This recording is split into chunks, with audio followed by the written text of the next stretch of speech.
बिलावल साहब ने बोला, जो अज़ंदाज़ गुफ्तगू इस्तेमाल की, जो इशारे किए, जो लात हटाए, मैं समझता हूँ ये किसी भी पार्टी के चेयरमैन के लिए एक डेथ है।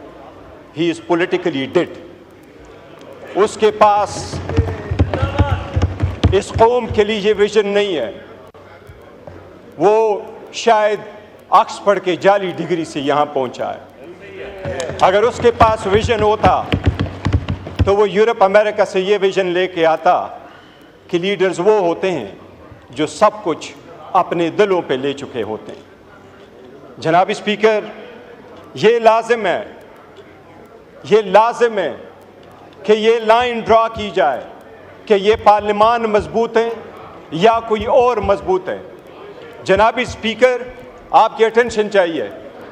जनाब डिप्टी स्पीकर, आप थोड़ा अटेंशन कर लें। जनाब स्पीकर, यहाँ हम बैठे हुए इस पार्लियामान में, आपको सिर्फ ये फैक्ट्स एंड फिगर्स आपके वेबसाइट पे बने हुए करा देता हूँ। एक दिन का खर्चा 6.5 करोड़ रुपए आता है इस पार्लियामान का। आज आपका 77वां दिन है इस ईवान में, 77वां दिन है, 9 सेशन है, 77वां दिन है। एक दिन का खर्चा 6.5 करोड़। लेकिन लेजिस्लेशन पे आपके वेबसाइट से मैंने फैक्ट्स निकाले हैं। 14 बिल पास हुए हैं, 115 मिनट की लेजिस्लेशन हुई है सीवान में। बाकी सारी गालम गलोच इनकी तरफ से इब्तिदा हुई। यही वो स्ट्रगल है जनाब स्पीकर, यही वो स्ट्रगल है जो हम कोशिश कर रहे हैं कि ये रास्ते रोक लें। यही वो स्ट्रगल है जो हम कोशिश कर रहे हैं कि 115 मिनट की लेजिस्लेशन हो जाती है 77 दिनों में 6 करोड़ 50 लाख एक दिन के खर्चे पे।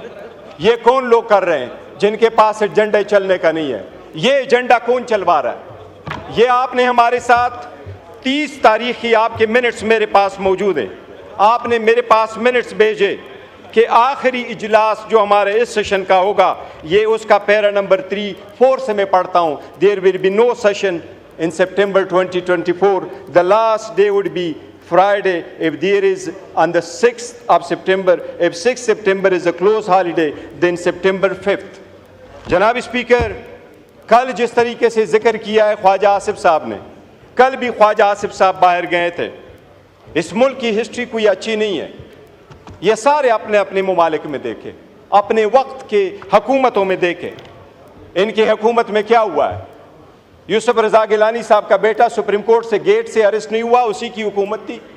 वजीर आजम अपना बेटे को नहीं बचा सका, कौन लेके गया उसको? क्या था वो? मौजूदा हुकूमत में अगर इतनी ही पावरफुल है, ख्वाजा साद रफीक को किसने अपलोड करवाया? अगर ऐसा ही है तो राजा साहब से मैं पूछता हूं, राजा साहब, आपकी पार्टी वजीर आजम के हटाने के बाद जब CAC की मीटिंग हुई है, जनाब डिप्टी स्पीकर आपको अच्छी तरह मालूम है, रात को यह फैसला हुआ शहाबुद्दीन साहब कल वजीर आजम होंगे। उसके घर लोग चले गए, उसको उठाया, राजा साहब वजीर आजम होंगे। आज बताओ किसने आपको वजीर आजम बनवाया था? आपकी CAC की पार्टी की हकीकत चली थी। बताएं आप। काजमी साहब आपके रिलीजियस मिनिस्टर थे, आपकी ही हुकूमत थी। बताए किसने उसको अरेस्ट करवाया था? आप बचा सके थे? यह ईवान कमजोर होता रहा है। बहुत अच्छी बात हो गई थी, हम इसलिए आगे की तरफ बढ़ना चाह रहे थे। ख्वाजा साहब ने कल प्रोटेस्ट किया था, हमारी वजह से नहीं। मेरे और इसकी कोई तलख कलामी नहीं हुई, मेरी ख्वाजा साहब की कभी तलख कलामी नहीं होती। पर एक बात जरूर हुई थी, ख्वाजा साहब ने कहा, और मैं कभी नहीं कहता जिस तरह ट्वीट की बात हो रही है, जनाब स्पीकर, ये जो जगह बैठी हुई है, हम बैठे हैं, ये हमारा ट्रुथ एंड रिकंसिलिएशन कमीशन नहीं है कि यहाँ एक दूसरे की सटल कर दे कि आप कितने बुरे थे, मैं कितना अच्छा हूँ, आपने कितने लोगों को ज़दोकोब किया, मैंने कितने ज़दोकोब किया। लेकिन ये बात आपको वसूख के साथ कैसा हो, पूरी दुनिया कहती है कि आपकी हुकूमत में सबसे ज्यादा ह्यूमन राइट्स वायलेशन हुए। इतनी करज रखो कि ये मान लो। लीडर तख्तदार पे पहुंचते, आपने भुला ना बोठो को, लीडर तख्तदार पे पहुंचते हैं ताकि कौम बचे। वो कहते हैं जुल्म के खिलाफ हमने लड़ना है, जनाब स्पीकर, हम अगर कुर्बानी ना दें, मैं तो फर्स्ट टाइम इस असम्बली में हूँ, ख्वाजा साहब तो मेरी उम्र से ज़्यादा इस असम्बली में रहे, क्या हमने सीखा है, किस तरीके से आगे बढ़ना है। ख्वाजा साहब को मैंने ये लफ्ज़ सिर्फ कहा, मैंने कहा ख्वाजा साहब इस कमेटी में हम बैठे हैं, ये तो हमारी एक प्रपोजल थी, ये प्रपोजल सबसे पहले तो आपके अपोजिशन लीडर ने बनाया है। मैं इस बंदे को बड़ा दाद देता हूं, I am so proud of your legacy Umar, so proud of your legacy. ये लेगेसी है। बताएं 22 साल में एक लफ्ज कोई एक बंदे का निकाले कि इस ईवान से स्पंज हुआ, हम सारे बाहर चले जाएंगे। इस ईवान में जब 22 साल रहा है, एक लफ्ज कोई स्पंज होने वाला बताए। मैंने आपसे कल रिक्वेस्ट की थी ख्वाजा साहब से, मैंने कहा ख्वाजा साहब हम बड़े दिल खोल के आपके साथ बैठे हैं, हमें स्पॉइलर फिगर नहीं बनना चाहिए, हमें हेट फिगर नहीं बनना चाहिए, हमें अब आइसोलेट करके इस मैटर को रिजॉल्व करना चाहिए, डिफरेंसेस भूलने चाहिए। मैंने इनको ये गुजारिश की कि हमारे पॉलिटिकल अलायंस नहीं है, हमारे पॉलिटिकल डिफरेंसेस कभी एक नहीं हो जाएंगे। We and you could never ever be the same on the same page ever in life, but that doesn't mean we can not resolve the conflict, we got to move forward. मैंने उनको ये कहा कि ख्वाजा साहब, सबसे पहले Nelson Mandela का मैंने उनको मिसाल दी। मैंने कहा नेल्सन मंडेला अपार्थाइड के बाद आया तो उसने सबसे पहला काम जो किया, अपनी बीवी को डिवोर्स किया। लोगों ने उससे पूछा कि 14 साल जेल में रहे, बीवी आपके पास आती रही, वापस आए हो, गवर्नमेंट में जा रहे हो, तो बीवी को डिवोर्स कर रहे हो। उसने उसका जवाब ये दिया कि मैं इसलिए कर रहा हूं कि अपार्थाइड पे मैंने पत्थर रखना है, मैंने आगे बढ़ना है, मैंने कालों से गोरों से इंतकाम नहीं लेना, लेकिन मेरी बीवी के दिल में आगे गोरों के खिलाफ मैंने या बीवी रखना है या अपने अवाम को लेना है। मैं लीडर हूं, मैं अपनी बीवी की कुर्बानी दूंगा, पर मैं अवाम के साथ खड़ा हूंगा। मैंने कहा ख्वाजा साहब, अगर आपका इतना दिल नहीं है कि मिनिस्टर होते हुए आप हमारे ग्रीवियंसेस नहीं सुन सकते, इस वक्त ग्रीवियंसेस हमारे हैं। मेरे महीने के नाम लेकर के कहा कि ये 5 महीने हमारे मिसिंग है, उनकी फैमिली मेंबर्स के साथ क्या हो रहा है, ये अगर आप नहीं हो सकते तो मैंने कहा ख्वाजा साहब हमारी बड़ी कोशिश है, हम चाहते हैं कि आप सीट पे रहें, लेकिन फिर आपका इस्तेकाक कि बेशक आप स्पीकर को कहें आप ये न रहें। जनाब स्पीकर, 2 दिन हम आगे जाते हैं, एक स्टेप आगे जाते हैं, कोई ना कोई पीछे आ जाता है और ये 4 स्टेप बैक हम चले जाते हैं। इसी वजह से क्या हो जाएगा, ये ईवान नहीं चल पाएगा, ये कौम सफ़र हो जाएगी, ये डेमोक्रेसी ख़त्म हो जाएगी, ये स्पेस आपका कोई और ले जाएगा, ये गैर सियासी कुव्वतें आपकी ले जाएगी, ये इंतहा पसंद कुव्वतें आपकी आ जाएगी। ये जिसको आप कहते हैं आइसोलेट करते हैं, अच्छी तरह देख ले कि आप पूरी दुनिया इस बात की गवाही नहीं दे रही कि पाकिस्तान तहरीक इंसाफ इस वक्त 70% अवाम की सपोर्ट है। मैं आपको स्पीकर साहब वसूख के साथ कहता हूं, ये 70% पाकिस्तान वो कैदी 804 के इशारे पे उठता है। याद रखो, उस दिन से डरो जो वो हंगर स्ट्राइक पे गया, और अगर उसने इशारा किया कि सड़कों पे आ जाओ तो बांग्लादेश को भूल जाओगे।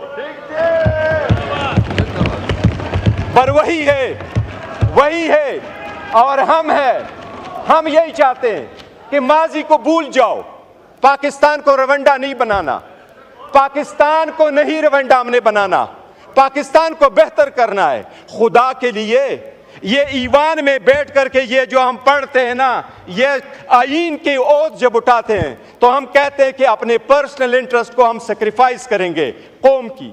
ये पावर इख्तिदार आनी जानी चीज़ है, ये कौम की अमानत है। पावर आए तो इसका मतलब ये नहीं है कि हम लोगों को जेर करें, कभी ये कोशिश ना करें कि उनमें से कौन जीतता कौन हारता है। हमारे हार और जीत में ये पार्लियामान हार जाएगा, हम उधर के उधर रह जाएंगे। जनाब deputy speaker, it is time है कि कॉमन सेंस प्रिवेल करें। अगर कोई केस कोर्ट में मौजूद है, मैं खान के किस किस केस को उठा दूँ, साइफर का उठाऊँ, इद्दत का उठाऊँ, तो शखाना का उठाऊँ, फिर आप लोगों का उठाऊँ। ख्वाजा साहब, 2013 में सुप्रीम कोर्ट के ऑर्डर के मुताबिक आपके केस में 45,000 वोट बोगस नहीं थे। वो आपके वोट क्यों बोगस थे? मैं डिमांड नहीं करता। क्या हाई कोर्ट के 3 जजेस ने आपके खिलाफ एक कामे पे डिस्क्वालीफाई नहीं किया? क्या 2018 में आप खुद नहीं कहते कि मैंने फ़ोन किया और मुझे जितवाया गया? 2024 आया। आज का आपके पास इलेक्शन कमीशन का वेरीफाइड लिस्ट नहीं है।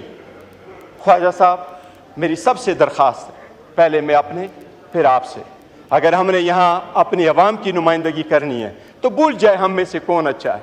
जिन्होंने पारसाई के दावे करने हैं वो अपने तरफ सारे दो करते। हमारे खानों में ये हम जो चाहते हैं बेहतर, हम ये चाहते हैं कि जो जनाब स्पीकर, आज मेरा एक अच्छा प्रोग्रेस हुआ है हमारी कमेटी में, एक अल्हम्दुलिल्लाह सब कमेटी बनी है। वो कमेटी में हम जाके प्रिविलेजेस और इम्यूनिटीज़ पे बात कर रहे हैं। मैंने सारी बातें की, मैंने उनको कहा स्पीकर साहब, मैंने ये जिक्र किया, कहा ये कि इम्यूनिटी के लिए रखो, MPA MNAs के लिए, कि 15 दिन पहले अरेस्ट नहीं होंगे, 15 दिन बाद अरेस्ट नहीं होंगे। मैंने कहा हमें VIP कल्चर नहीं चाहिए, हमें अरेस्ट करते जब चाहे अरेस्ट करें, हम VIP कल्चर नहीं चाहते, हम डिग्निटी और रिस्पेक्ट के लिए बैठे, VIP कल्चर के लिए नहीं बैठे। हमें स्पेशली ना खड़ा करो कि आपको VIP पास इशू, आप एयरपोर्ट में चले जाओ, हम क्यों में खड़े होंगे अमेरिकन की तरह, हम जाएंगे ब्रिटिश की तरह, हम सारे जाएंगे। जनाब स्पीकर, एक नई शुरुआत की ज़रूरत होगी अगर मुल्क को बचाना है। अगर हमने किसी थर्ड फोर्स को ये पावर नहीं देना तो एक स्टेप बैक भी जाना पड़े तो हमें जाना होगा। हमने करना अगर है तो मैं ख्वाजा साहब बस इनफ, हम चाहते यही है कि डिफरेंसेस रिजॉल्व करें। अगर एक दूसरे को ये दिखाएंगे कि किसका कितना रोल था, तो हमरी कभी कभी लफ्ज़ इस्तेमाल नहीं करता वो हमाम का, लेकिन इसमें किसी की हालत अच्छी नहीं है।